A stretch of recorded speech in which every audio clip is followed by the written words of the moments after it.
ነዳጅና ኢነርጂ ባለስልጣን ምን ብሎ ይቀልዳል መሰላችሁ? በመላው ኢትዮጵያ አለ እቺ 426400 ስኩዌር ማይል ያላት ኢትዮጵያ በነዳጅ መቅጃ ዲስፔንሰሮች ላይ ድንገታዊ ፍተሻ አድርጌ 12ቱ የሚቀዱት ነዳጅና ልኬታቸው ትክክል ስላልሆነ እስከ 2 ወር ድረስ ማደያዎቹ ነዳጅ እንዳያገኙ አረኳቸው። በቃሽ አቡነ ዘበሰማያት ብለህ ትጸልያለህ ወይ አልኩት። አዎ አለኝ። እሺ ጌታዬ የበደሉን ይቅር እንደምንል አንተም ይቅር በለን የሚለውን ቃል አልፈ መጸለይ አለበት። የደታውን ታርቢ እምቢ ብለሃል። ከዚህን ሰው የጠየቁት ጠብ የተጀመረው መቼ ነው ስለው ሰውየው ያውቃል በዕለተ እሑድ ነው አለኝ። መኪና የለህም አይደል? መኪና እንዳለህ አስብ። በቃ አለኝ በል። ቤት የለህም አይደል? ቤት እንዳለህ አስብ። አለህ። አዩት የማንቃት ደወሉ። አልበላህም ምረው አለ አይደል? ግን ለምን እንዳልበላህ ታስባለህ? በልቻለሁ በል። ሐምሌ 1 ቀን ቅዱስ ሲኖዶስ የአዲስ አበባ ሀገረ ስብከት አስተዳዳሪ የሆኑ ብፁዕ አቡነ ሕርያቆስ የሚያስተዳደሩት ሀገረ ስብከት በሙስና መጨማለቁን በማስረጃ አረጋግጦ ቅዱስ ሲኖዶስ አስቸኳይ ውሳኔ አስተላልፏል። በየትኛውም ገዳማትና አድባራት አዲስ ቅጥርና እንዲሁም ደግሞ የማዕረግ መጨመር ታግዷል። ሰላም ጤና ይስጥልን። እንዴት አላችሁ? እንዴት ቆያችሁ? በእነዚህና በሌሎች ተጨማሪ መረጃዎች መጣሁኝ። ተከታተሉኝ ዘንድ በአክብሮት ጋበዝኩኝ። እንደተለመደው ላይክ በማድረግ ጀምሩ። ከማህበራዊ ጉዳዮች እንጀምር። አዎንታ በርሲሳ የሌቦች መዶሻ ስለ ነዳጅና ኢነርጂ ሚኒስቴር እንደሚከተለው ይላል። ነዳጅ ያው ሀገሪቷን ብዙ ነገር ያደርጋል። ሀገሪቷን ብቻ ሳይሆን ሀገሮችን ብቻ ሳይሆን ዓለምን ብዙ ነገር ያደርጋል። ብዙ ነገሮች ያው በነዳጅ ላይ የተመሰረቱ እስከሆነ ድረስ ለማንኛቸውም እንደዚህ ይላል። ካልብሬሽ ስሙት። ነዳጅና ኢነርጂ ባለስልጣን ምን ብሎ ይቀልዳል መሰላችሁ? በመላው ኢትዮጵያ አለ እቺ 426400 ስኩዌር ማይል ያላት ኢትዮጵያ በነዳጅ መቅጃ ዲስፔንሰሮች ላይ ድንገታዊ ፍተሻ አድርጌ 12ቱ የሚቀዱት ነዳጅና ልኬታቸው ትክክል ስላልሆነ እስከ 2 ወር ድረስ ማደያዎቹ ነዳጅ እንዳያገኙ አረኳቸው። ከቀለዳችሁ እንደዚህ ነው መቀለድ። በቃ ተስፋዬ ምን ይቀልዳል? እንግዲህ እነዚህ የነዳጅ መቅጃ ዲስፔንሰሮች በየዓመቱ በስነ ልኬት ሰዎች ልኬታቸው እንትን ይደረጋል፣ ካላብሬት ይደረጋል። ካላብሬት ማድረግ ማለት ፊውል ፓምፑንና የሚቆጥረው ሊትር እኩል እንዲሆኑ ይደረጋሉ በየጊዜው። ከዛም በኋላ ፊውል ፓምፑን አሽገውት የዛሬ ዓመትም ሲከፍቱ እነዛ የስነ ልኬት ሰዎች ናቸው የሚከፍቱት። በየዓመቱ ካላብሬት መደረግ አለበት። ይሄ ከነዳጅ ማደያ ሰዎች ጋር በመቀናጀት ምን ያደርጋሉ? የሚቀዳው ነዳጅና የሚቆጥረው ቁጥር እንዲለያይ ያረጉታል። ነዳጁ እንዲያንስ ቁጥሩ ከፍ እንዲል ያረጉታል። በዚህም ኮሚሽን ያገኛሉ። በንግድና ቀጠናዊ ትስስር ሚኒስቴር ስር የስነ ልኬት ምናምን የሚባል ዲፓርትመንት አለ። ያ ነው እንደዚህ የሚያደርገው። አሁን ላይ ኢትዮጵያ ውስጥ እስቲ ሹፌሮች በተለይ ሰልባትዮዋችሁን ሙሉትና ቁጥሩን ይዩት። ሰልባትዮዋችሁ የሚይዘውና የምትከፍሉት ገንዘብ የተለያየ ነው።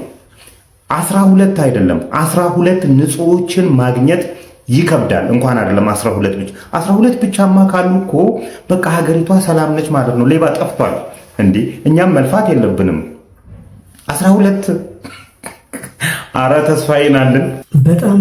በጣም ነው የሚገርመው ጎበዝ።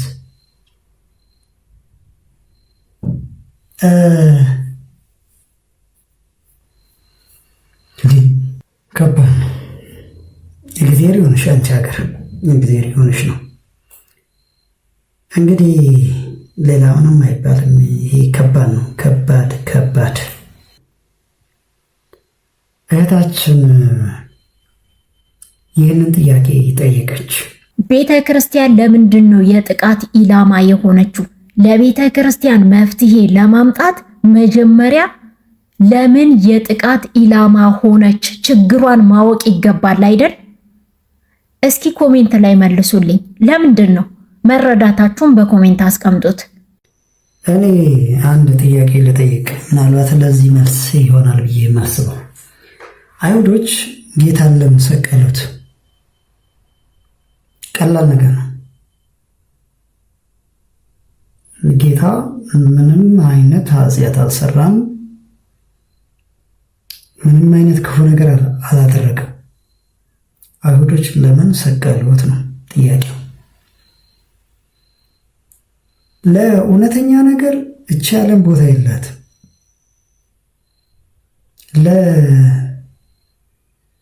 ለእውነት ተናጋሪዎች፣ በእውነት ለሚኖሩ ሰዎች እቺ ዓለም ቦታ የላትም።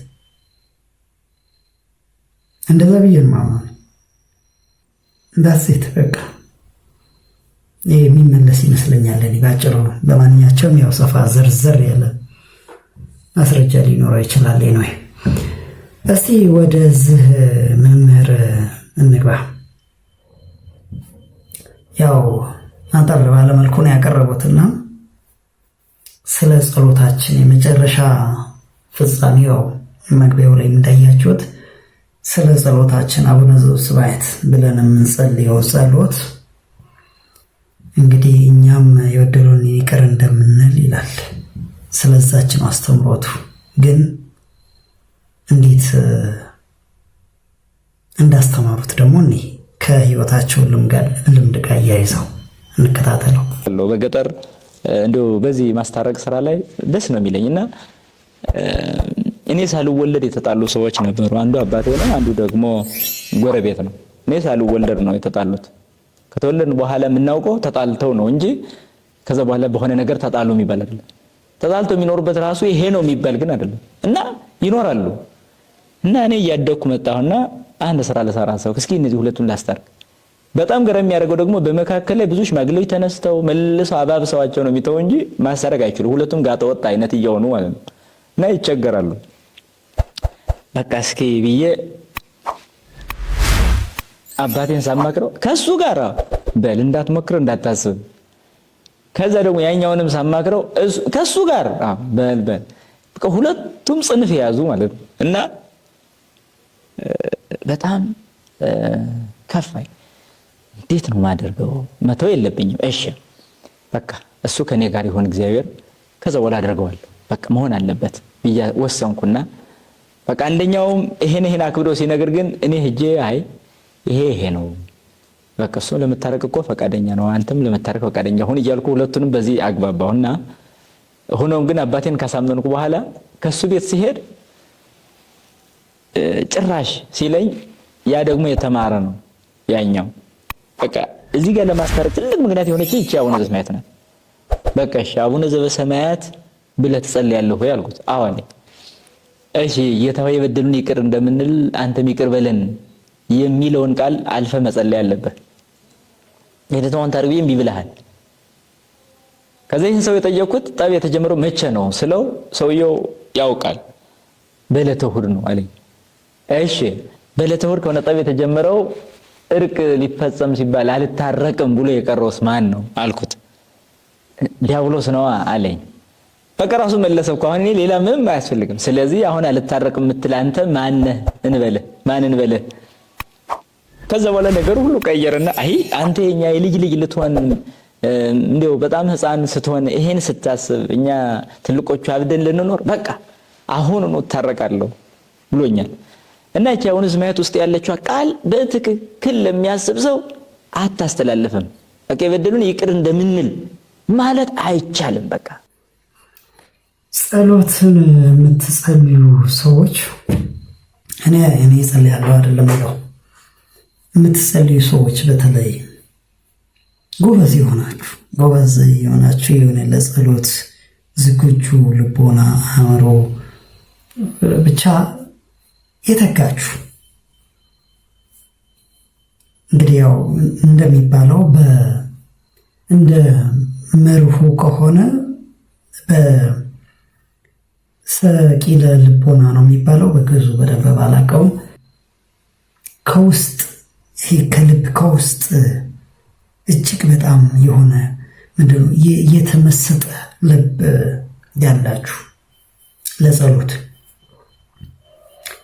ጸሎቷን የምትጸልዩትን ጸሎት በትክክል በልቦናችሁ ላይ ይመላለሳል።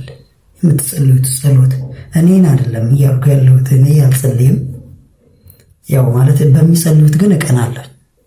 እኔ ያው ዝም ብዬ ተራ ተርታው ስለሆን ከዛ ውስጥ ስላልበቃውኝ እንደው ግን በውስጣችሁ ይመላለሳል ያ የሚለው ቃሉ ምናልባት በሚገባችሁ ቋንቋ ስትጸልዩ በአማርኛ፣ በትግርኛ፣ በግዕዝ፣ በኦሮምኛ፣ በወላይተኛ በሁሉም ቋንቋዎች የምትጸልዩት ጸሎት በውስጣችሁ ይመላለሳል ወይ ነው።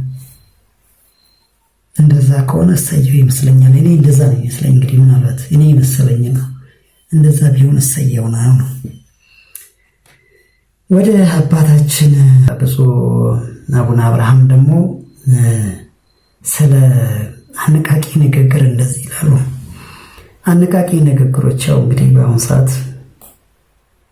ያው ቆንጆ ናቸው፣ ግን አንዳንድ ጊዜ ያው ትንሽ ከኛ ጋር ማሄዱ ቢሆኑም ግን ደግሞ ምናልባት የአንዱን ልቦና ሊከፍት ይችላል። የአንዱን አላል ሁሉም ሰው አንድ አይነት እስካልሆነ ድረስ ለአንዱ ሊመቸው ይችላል፣ ለአንደኛውም ላይመቸው ይችላል። ግን አምሳቸው ያሉበት አውድ ምንድነው? በሚርቃና ወይም ደግሞ የሆነ ያነቃ ሰው ለምሳሌ ሚርቃና ውስጥ ያለ ሰው የደነዘዘ ሰውን ያነቃ አይደለም እና ለዛ ደንዝዞ የነቃ መስሎት ሌላውን ለማንቃት የሚሞክረውን አይነት ነው ለመናገር የፈለጉት። ግን በአጠቃላይ አነቃቂ ንግግሮች ያው ብዙ ነገሮችን ሊለውጡ ይችላሉ፣ ያው ይታወቃል። ለማንኛቸውም የሚሉትን እንስማ እስቲ። መኪና የለህም አይደል? መኪና እንዳለህ አስብ። በቃ አለኝ በል። ቤት የለህም አይደል? ቤት እንዳለህ አስብ። አለህ። አዩት የማንቃት ደወሉ። አልበላህም፣ ምረው አለ አይደል? ግን ለምን እንዳልበላህ ታስባለህ? በልቻለሁ በል። ይሄ እኮ አደንዛዥ ሲወስዱ የሚሰማቸው ስሜት ነው። የአደንዛዡን እጽ ስሜት ወደ ምን አመጡት? ወደ አንቂ የማነቃቃት አይምሮን የማነቃቃት ብለው ሰየሙት። ይህ ሲቅም ሳይነግስ ይነግሳል። ምንም ቤሳቢስቲ ሳይኖረው ዓለሙን ሁሉ የገዛ ይመስለዋል። ሲነቃና ሲባንን ግን እዚያ አመዱ ላይ ወድቋል። የለም ሰውየው። ይልቅ ቢሰራ ቢጥር የዕለት ዳቦ አግኝቶ መብላት ይችል ነበረ። አደንዛዡን ወሰደ፣ ሳይከብረ ከበረ፣ ሳይነግስ ነገሰ። ሁሉን ነገር በእጁ እንዳለው መሰለው። ሲነቃ ራቆቱን ነው ያለ። ይህን ደግሞ በዚያ በሽታ ያለፉትን ሰዎች መጠየቅና መረዳት ትችላላችሁ። እንዲህ አይነት በሽታ የተፈጠረበት ዘመን ነው። ይህን ትውልድ መታደግ ይገባዋል። እንግዲህ ያው እሳቸው ያሉበትን አውድ በትክክል መረዳት ያስፈልጋል እንጂ በአጠቃላይ ሞቲቬሽናል ስፒች የተቃወሙ እንዳልሆነ ይታወቃል። ግን ማን ነው እሱ እንደዛ እያለ ያለው የሚለውን ለማስገንዘብ ነው እሳቸው የሞከሩት ይመስለኛል። እንግዲህ በእኔ ያረዳድ ወደ ዋናው ርዕሴ ልግባ። ወንድማችን ዳዊት ከሚለው ልነሳ። መጀመሪያ እንስማው። ይሄንንም ጨክናችሁ ታሳልፉት ይሆን? ሁላችሁም ኮሜንት ላይ እየገባችሁ ለሁለተኛ ጊዜ ነው ይህን ቪዲዮ የምሰራላችሁ። ቅዱስ ሲኖዶስ የወሰነውን ውሳኔ መንፈስ ቅዱስ ያጽናልን እያላችሁ ሁላችሁም ጻፉልኝ። ሐምሌ 1 ቀን ቅዱስ ሲኖዶስ የአዲስ አበባ ሀገረ ስብከት አስተዳዳሪ የሆኑ ብፁዕ አቡነ ሕርያቆስ የሚያስተዳደሩት ሀገረ ስብከት በሙስና መጨማለቁን በማስረጃ አረጋግጦ ቅዱስ ሲኖዶስ አስቸኳይ ውሳኔ አስተላልፏል። በየትኛውም ገዳማትና አድባራት አዲስ ቅጥርና እንዲሁም ደግሞ የማዕረግ መጨመር ታግዷል በቅዱስ ሲኖዶስ። አሁንም ቢሆን የገጠር ቤተ ክርስቲያን እያለቀሱ ነው የሚገኙት። ገጠር ላይ አንድ ካህን የለም። በወር አንዴ ይቀደሳል፣ በዓመት አንዴ ይቀደሳል፣ ለበዓል ቀን ብቻ። የአዲስ አበባ የሚገኙ ካህናት በሚከፈላቸው ደሞዝ ለምን የገጠር ቤተ ክርስቲያኑ ቢከፈላቸው እኮ ገጠር ቤተ ክርስቲያንን የሚተዋት የለም። ምዕመኑ እኮ ገጠር ላይ እኮ ካህን አባት እኮ ተቸግሯል። በአዲስ አበባ ቤተክርስቲያን ግን በአንድ ቤተክርስቲያን ውስጥ 400 300 ካህን አለ። ይህ ብቻ አይደለም። ስንት የበቁ ዘማሪያን ሰባኪያን ካህን አባቶች እያሉ ለመቀጠር 300 400 ሺህ ብር ሙስና እየተቀበሉ የሚቀጥሩት። ይህን ቅዱስ ሲኖዶስ ደርሶበት በማስረጃ እገዳን አስተላልፏል። ቅጥር እንዳይኖር ገዳማትም ይሁን አድባራት ዝውውር እንዳይኖር አድርጓል። ይህ መንፈስ ቅዱስ በእውነት እግዚአብሔር ቤቱን ያጽና። የቅዱስ ሲኖዶስ ውሳኔን መንፈስ ቅዱስ ያጽናልን። የእውነት አድርሱላቸው። የገጠር ቤተክርስቲያን ማሁን ካህን ያስፈልጋታል። ድምፅ እንሆናቸው ለገጠር ቤተክርስቲያን ለተጨነቁት፣ ማስቀደስ ለናፈቃቸው እኛንን ድምፅ ልንሆናቸው የምንችለው። አሁንም መጽናት ያለበት ብዙ ሀገረ ስብከት አለ። ቅዱስ ሲኖዶስ በዚሁ ይህንን ጥያቄ በውስጤ ዝም ብሎ ሲመላለስ ነበረ ቆይቷል በነገራችን ላይ እና ወንድማችን ዳዊት ቴንኪው ማለት ፈልጋለሁ። ያው ብዙ ጊዜ ወንድማችን በንቃት ስለ ቤተ ክርስቲያን በጣም ድምፅ ይሆናል። ስለመመኑ በጣም እናመሰግናለን። በጣም እንዲህ በንቃት ስለ ቤተ ክርስቲያን የሚጮሁ የሚቆረቆሩ ወጣቶች ያው መቼም እግዚአብሔር ያዘጋጀን ለራሱ። የኔ ጥያቄ በጣም ጥያቄ የሚሆንብኝ ለምሳሌ በአጠቃላይ ርዕሴ የቤተ ክህነቷ የፋይናንስ ስርዓት የሚባል ነው። በአጠቃላይ ምናልባት ሲደመደም ለምሳሌ ቤተ ክርስቲያን ስንሄድ ያው ለምሳሌ ዛሬ አቦ ከሆነ ወይንም ደግሞ አቤ ገብረ መንፈስ ቅዱስ ወይንም መድኃኔዓለም ከሆነ በተለይ ደግሞ የዓመት ከሆነ ያው ብዙ ሰው ወደዛ አጥቢያ ቤተክርስቲያን ይሄዳል። ከዛ በዛ ቤተክርስቲያን ወይንም ደግሞ በዛ አጥቢያ ሌላ ቦታ ላይ የገጠር አብያተ ክርስቲያናት ጥላ ይዘው ካህናት ይለምናሉ። ለምሳሌ የጊዮርጊስ ከሆነ ቤተክርስቲያኑ ስለ ጊዮርጊስ እያሉ በዛኛው በተገኙበት ዓመቱ በሚከበረው አጥቢያ ቤተክርስቲያን ላይ መጥተው ይለምናሉ። ከገጠር መጥተው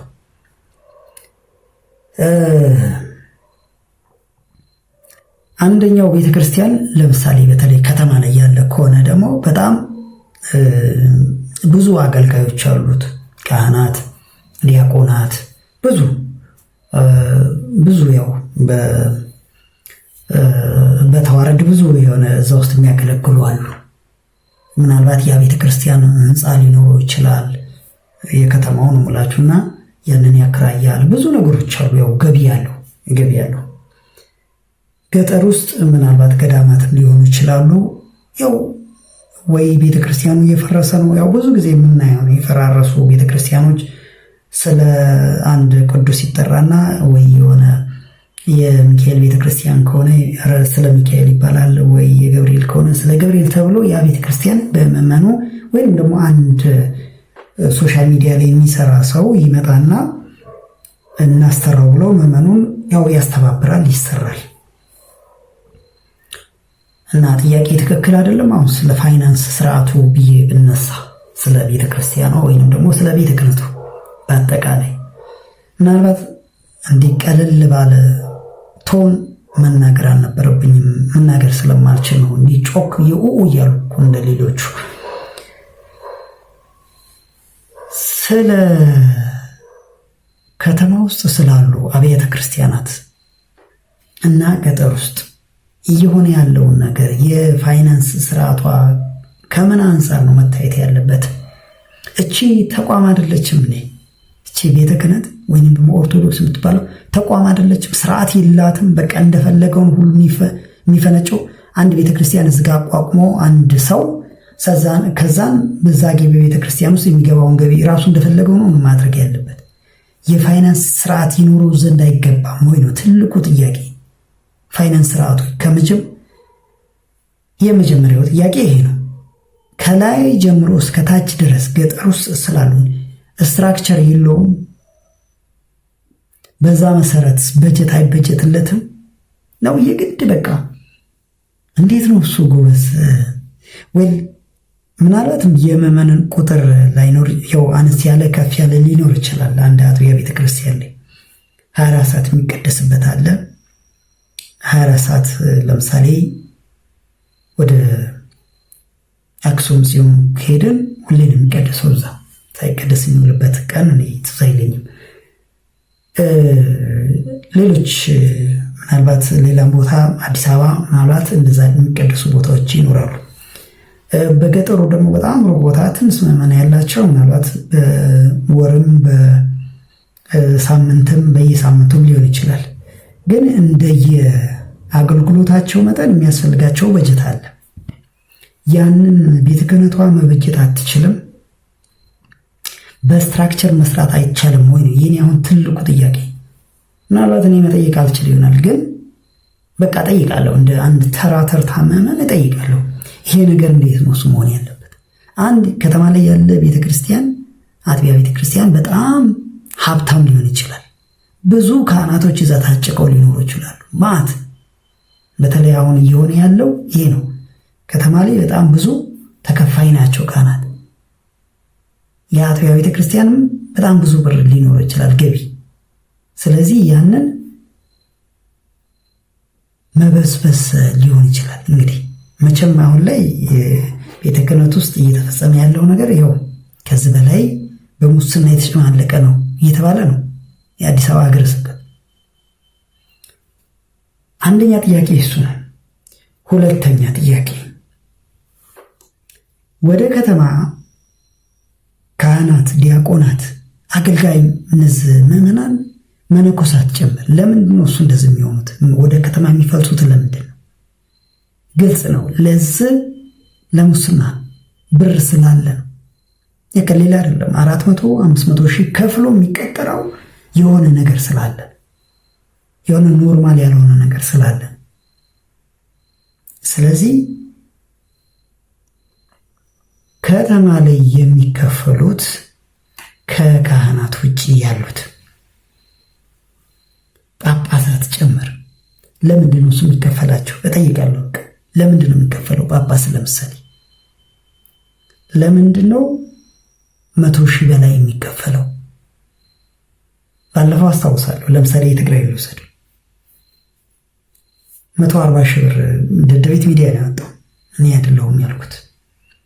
140 ሺህ ብር የሚከፈሉ ጳጳሳት አሉ ብሎ ቆየት ብሏል። ምናልባት ጊዜው ሲያወጣ ነበር መረጃ። ደሞዝተኛ ናቸው ማለት ነው።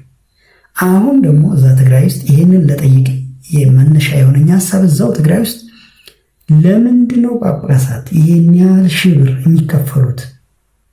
መከፈል የለባቸውም። የሚከፈል ከሆነ ቆቡን አስረክቦ የለበሰውን አስረክቦ ተራ ሰራተኛ፣ የቤተ ክህነቷ ተራ ሰራተኛ ነው መሆን ያለበት ብሎ ሲከራከሩ አሁን በቅርብ ሰምቻለሁ። ምናልባት ቪዲዮን አላገኘ ይሆናል እንጂ ሰምቻለሁ። ይሄ ነው አንድ መነሻ። ለምንድን ነው ጳጳሳት የሚከፈል? ለምንድን ነው እሱ ይሄ ሁሉ ሙስና ቤተ ክህነቷ ውስጥ እንደዚህ የተንሰራፋው? ስለሚከፈሉ በጣም ብዙ ሺህ ብር ስለሚከፈሉ። ስለዚህ እኔ ይህ ትግራይ ውስጥ አሁን ይሄ ታስበው ሲከራከሩበት የነበረው እውነት ከሆነ እሰየው፣ በጣም የሚመች ሀሳብ ነው ብዬ ነው ማሰብ። ምክንያቱም ጳጳስ ለሁሉ ለዓለም የሞተ ነው። ብር ለምንድን ነው የሚከፈለው? ምን ይሰራለታል? የሚያስፈልገው ሰርቪስ ሁሉ ነገር ይሟላለታል። የሚሄድበት ቦታ ካለ አንድ ጳጳስ የሚያስፈልገው ሁሉም የትራንስፖርት የምን ሁሉም ነገር ይሄ። ከዛ ውጪ ደሞዝ እንዴት ይከፈለዋል ብለው ሲከራከሩ ነው የሰማሁት። አንድ ሰው ነው ሲያቀርብ ይህንን የሰማሁት። ትክክል፣ እሰየው። ስለዚህ አሁንም ይህ ለምንድን ነው የሚከፈላቸው ነው። ምን አንተ ደግሞ ምንድን ነው የምትቀባጠረው ልባል እችላለሁ። አዎ መቀባጠር ሊሆን ይችላል። ግን በቃ ጥቁር የለበሰ እኮ ጳጳስ መነኩሴ ምንም ለምንድን ብር የሚያስፈልገው? ለብር ነው እኮ። ያው ሰባኪውም እኮ ሞተዋል። መነኩሴ መለመን እንኳን ለምኖ መመጽወት አይችልም እኮ ነው የተባለው። እኛ አሁን ቅድም የተናገሩት በሽምግልና የተናገሩት መምህር ሲያስተምሩ የሰማሁት ለምኖ መመጽወት እንኳን አይችልም ብለዋል ከዚህ በፊት አንድ ቪዲዮ ላይ። ስለዚህ ብር የሚባል ነገር ለብር የሞተ እንዴት አሁን ብር ካላገኘው ብሎ እንደዚህ ይሆናል? ስለዚህ ወደ ከተማ ፍልሰቱ አንደኛ ነገር ይሄ ነው። ለምን ይሄ ይሆናል? ለምን አይቀርም? ምናልባት በጣም የሆነ የእብደት አስተሳሰብ ሊሆን ይችላል። እኔ አይደል ነው ከምን እኔ የታየኝ ነው የታየኝ ምናልባት እንዲህ አይባል ይሆናል። ግን ይሄ ነው መከራ እያመጣ ያለው። ጳጳስ ሳይሆኑ በውሸት ጵጵስናን ለማግኘት መሯሯጥ። ምክንያቱም ብር ስላለ ብዙ ሙስና፣ አንዴ በዘር አንዴ በዘር በምን በብሔር በዘር በምን በጎጥ ተከፋፍላ ያለች እኮ በዚህ ምክንያት ጥቅም ስላለ። ገንዘብ ደግሞ መጥፎ ነው። ስለዚህ አሁንም ቢሆን ዋና ጥያቄ የፋይናንስ ስርዓቷ መቃኘት የለበትም ወይ? አንደኛ እሱ ነው። ስለዚህ ለምንድነው እሱ በተለይ አሁን ላይ ደግሞ ምዕመናንን የሚያስጨንቁ ምዕመናን እንዲህ ለዚህ ካላዋጣችሁ እንዲህ ካላደረጋችሁ በየአጥቢያው የሆነ ሰው ሊሳለም ሲሄድ ወይም ደግሞ ለማስቀደስ ሲሄድ ከቅዳሴ በኋላ ልመና ነው። ለምንድነው እሱ ህዝቡ እንደዚህ በተለይ በአሁን ሰዓት ላይ ህዝብ ለምንድነው እሱ እንደዚህ የሚሆነው?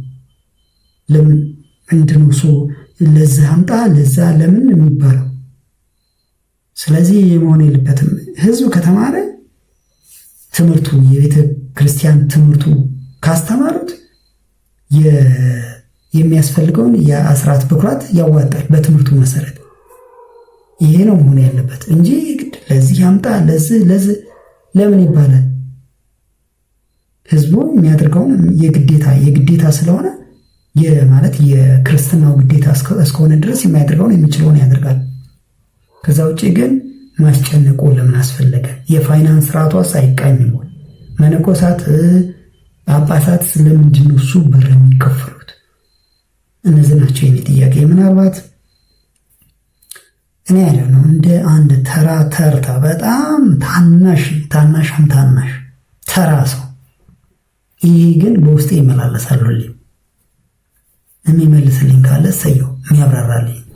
ለማንኛቸውም ማሰብ ካላችሁ በኮሜንት አሳውቁኝ። ይሄ ነው ያለኝ ሐሳብ። እኔ ባይዘው የሰው ጀጅመንትን አልፈራ። ስለኔ ምንም አይነት አመለካከት ይኖራችሁ ችግር የለብኝም። እኔ የምፈራው ድህነትን። እኔም አልስማማው ከድህነት ጋር። ከድህነት ጋር ተስማምተሽ ኑሪ ብትሉኝ ኖ ማይ ፍሬንድ አይ ኖ ዛት ጋይ ሂ ኢዝ ኖት ማይ ታይፕ። ድህነት ኢዝ ኖት ማይ ታይፕ። the only thing ረሃብ ድህነት አይቼዋለሁና አንስማማም። አባቴ ጀጅመንት ችግር የለውም። ጀጅመንት ችግር የለውም ለማለት ፈልጌ ነው።